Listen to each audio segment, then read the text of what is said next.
ടുനെറ്റ്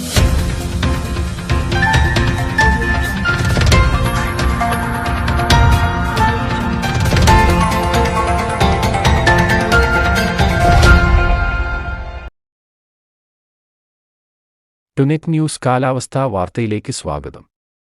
കനത്ത ചൂടിൽ വലയുന്ന കേരളത്തിന് ആശ്വാസമായി അടുത്ത ഏതാനും ദിവസങ്ങൾക്ക് ശേഷം വേനൽമഴ ശക്തി പ്രാപിക്കാൻ സാധ്യതയുള്ളതായി കാലാവസ്ഥാ നിരീക്ഷകർ.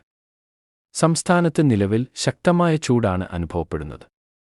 ഉഷ്ണതരംഗത്തിന് സാധ്യതയുള്ളതിനാൽ ഇന്നും കേന്ദ്ര കാലാവസ്ഥാ നിരീക്ഷണ വിഭാഗം ഓറഞ്ച് അലർട്ട് പ്രഖ്യാപിച്ചിരുന്നു.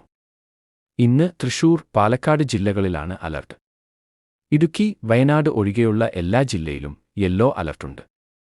ഇന്ന് തൃശൂർ, പാലക്കാട്, മലപ്പുറം ഒഴികെയുള്ള ജില്ലകളിൽ വേനൽമഴയ്ക്ക് സാധ്യതയുള്ളതിനാൽ ഗ്രീൻ അലർട്ട് നൽകിയിട്ടുണ്ട്.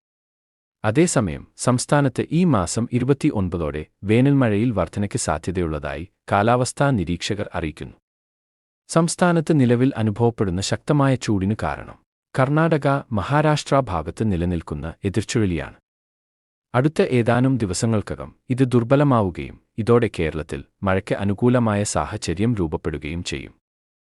മഴസാധ്യത വർദ്ധിക്കുന്നതിന്റെ സൂചനയെന്നോണം തിങ്കൾ മുതൽ എല്ലാ ജില്ലയിലും കേന്ദ്ര കാലാവസ്ഥാ നിരീക്ഷണ വിഭാഗം ഗ്രീൻ അലർട്ട് നൽകിയിട്ടുണ്ട്. എല്ലാ ജില്ലയിലും ഇടത്തരം മഴയ്ക്കുവരെ സാധ്യതയുണ്ടെന്നാണ് പ്രവചനം. കാലാവസ്ഥാ വാർത്തകൾ കൃത്യമായി ലഭിക്കാൻ ചാനൽ സബ്സ്ക്രൈബ് ചെയ്യുക. നന്ദി.